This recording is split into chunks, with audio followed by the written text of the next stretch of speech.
today's video mga millennials, papasyalan natin ang isa sa magandang resort dito sa Bungabon, Nueva Ecija, ang Center Park Resort. Makikita nyo naman guys kung gaano kaganda ang kanilang resort. Kilala rin ang Bungabon sa mga maraming magagandang tanawin na talaga nga naman marirelax ka. At dahil summer ngayon guys, tara pasyalan na natin ang Center Park Resort. Shoutout nga po pala kay Kuya JR Alvarez na first cousin ng aking hubby for allowing us para ma-experience makapag-overnight dito sa kanyang resort. So paano mga millennials? Tara na, libutin na natin ang kanilang resort. Matatanaw nyo guys ang kanilang malaking parking kung saan maraming pwede mag-overnight dito at mag-swimming with family and friends. Napaka-relaxing ng kanilang place and cozy. Kitang-kita nyo guys ang mga bundok, napakaganda.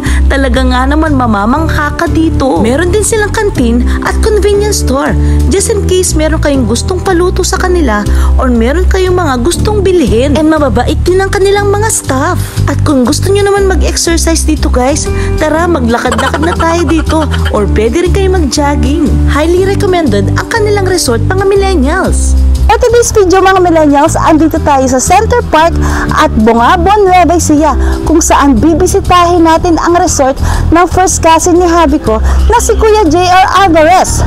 Since summer na ngayon mga millennials, for sure marami na nagsiset ng mga family bonding. So paano mga millennials? Tara, samahan nyo akong libutin itong Center Park. Sa mga vlogger dyan na mahilig mag-out of town, try nyo nang bumisita dito sa Center Park. For sure, magugustuhan nyo to. Marami din kayong pagpipilian na mga kubo just in case ayaw nyo mag-overnight. Sa mga nagpaplano dyan magpakasal, maganda mag-prenup dito guys. Nakikita nyo naman ang kanilang venue. Talagang mapapakilig ka. Or sa mga plano palang mag-propose dyan guys, pwede nyo gawin dito. Marami mga eksena magaganap dito. Or pwede nyo gawin dito ang mga pasurpresa nyo sa mga mahal nyo sa buhay. Sino ba naman tatanggi dito kung dito kayo magpo-propose guys? Sa ganda ba naman ng place nila? Talagang mapapayes ka talaga. Actually para sa akin yung place nila pinaghalong Tagaytay, para din nasa Baguio ka, nasa Banawe Rice Terraces, lahat-lahat na guys. Kasi naman abot tanaw talaga ang magagandang bundok dito guys. At napakalamig ng kanilang klima. As we all know, sobrang init ng panahon ngayon mga millennials. Kaya tamang-tama lang na pumasyal tayo dito. Kahit mainit ang panahon, sobrang lamig naman ng kanilang place. So ito mga millennials, kasama ko si kuya ko, wife niya, at ang aking tatlong mga pamangkin. Yan. So ito, nag-e-enjoy sila guys, and feel na feel nila ang resort ng Center Park. Ito mga millennials, maglalakad-lakad na tayo dito at lilibutin na natin ang Center Park Resort. Nakikita nyo guys ang sunset. Napakagandang view dito guys.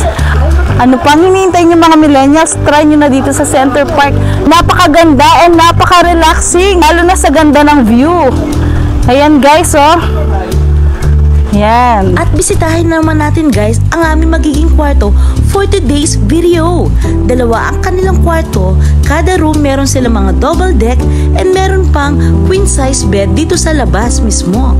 Next naman guys, ang daming magkakasyang mga bisita dito. Meron din sariling CR and of course meron din silang videoke. For sure mapapakanta kayo talaga guys since solong-solo nyo ang kwarto. Package deal na lahat guys. Ano pang hinahanap nyo? Lahat andito na guys. Ano pang hinihintay nyo mga millennials? Magpa-reserve na kayo sa kanilang Facebook page. Sa sobrang laki ng resort, pwede rin dito ang mag-team building, pwede rin ang mag-family reunion. Allow din po pala kayo guys magdala ng kanyang-kanyang foods or mag-ihaw-ihaw dito para at least feel free kayo sa mga gusto nyong gawin. But I suggest mag-overnight na lang kayo guys dito kasi talagang masusulit nyo ang view nila. Again, thank you Kuya JR Alvarez for allowing us para makapag-overnight dito. Hello, good morning guys. It's exactly 6 AM yan. So mag-aalmusal na kami. And bago kami umalis, syempre, nagpicture-picture muna kami dito sa Center Park Resort. And naka-ready na daw ang aming almusal guys. So, yan, kasama ko po ang hipot ko. Hello. With the outfit. Ito guys, papasok na kami sa cafeteria. Yan, pinag-ready daw kami ng almusal ng mga taga Center Park. Hello. Hello. Eto guys, mag-aalmusal na kami ng Team Good Vibes. Shoutout nga po pala kay Tito Julius Alvarez na tito ni habi ko. Actually guys, siya pa yung nagpaluto ng mga kakainin namin. Nakakatuwa nga, talagang tumawag pa siya sa amin para ma-check niya kung okay kami sa kanilang resort. Sobrang nag-enjoy kami sa pag-overnight namin sa Center Park, mga millennials.